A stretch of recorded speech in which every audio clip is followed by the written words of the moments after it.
a maior catástrofe, sem sombra de dúvidas, climática, se pá, do Brasil, que é o que vive o Rio Grande do Sul.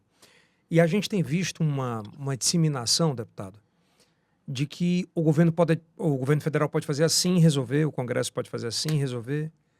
É como se fosse sem normativas, ou pelo menos algo regrado sobre isso. De fato, como o Congresso Nacional, como a Câmara Federal, como o Senado Federal, pode ajudar o Rio Grande do Sul em termos de legislação? De fato, o que é que acontece? O Rio Grande do Sul era um estado hábil para receber esse dinheiro? Como é que funciona isso? Bom, é um fenômeno reconhecido no mundo todo, né. O que os gaúchos estão passando é um negócio muito sério, né. As chuvas lá foram um desastre. O Rio Grande do Sul e o Paraná, eles têm uma economia mais ou menos iguais, na produção de grãos, na pecuária, no setor industrial, e o Rio Grande do Sul evoluiu. Evoluiu, declinou? É, tá evoluindo. Por quê? Primeiro foi a seca. Seca lá destruiu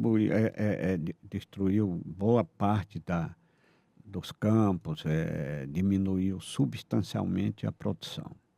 E agora essa cheia, essa inundação, essa catástrofe muito grande que deu uma dimensão mundial, né. E o governador é um governador muito preparado, aquele governador do Rio Grande do Sul.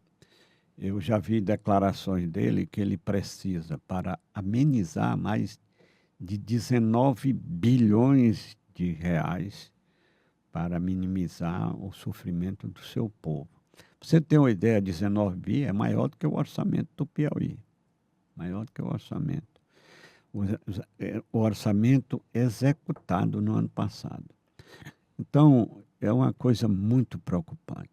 E o governo federal, apesar de boa vontade lá do presidente, ele tem muita limitação.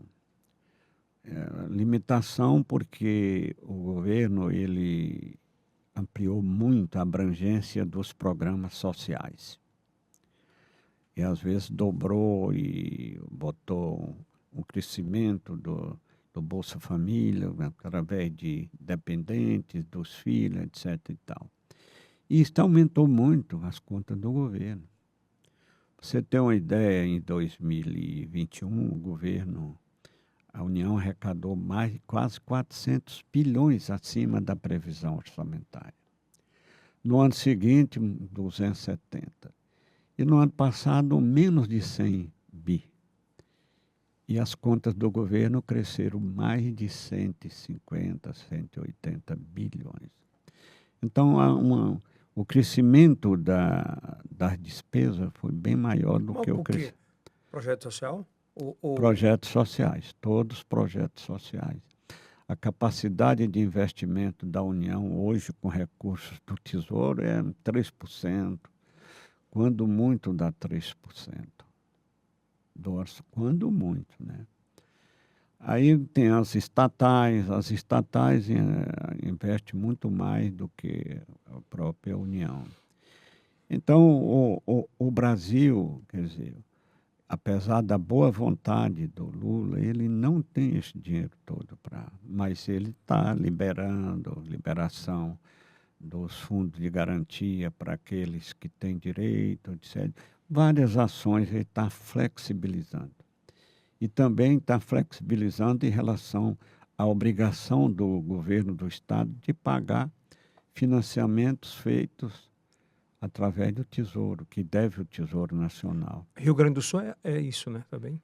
É um dos que mais deve em termos relativos, né? O Rio O Grande que do é Sul. isso? É débito em relação, por exemplo, ao orçamento da. De não, de não ter a compar, de não ah, tem a partilha dele, ele não executar aquilo Não, foi empréstimo que ele tomou, e não pagou. não pagou, tem um aval da União, a União assume o débito e eles parcelam. Isso aconteceu com vários estados.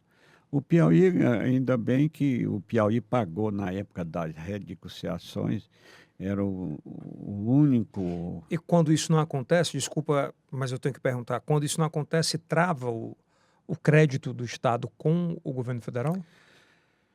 Trava, trava com o governo federal, mas o governo está flexibilizando. Eu acho que o governo vai deixar de receber por um determinado período para que o governo do estado possa pegar aqueles recursos e aplicar. Isso para uma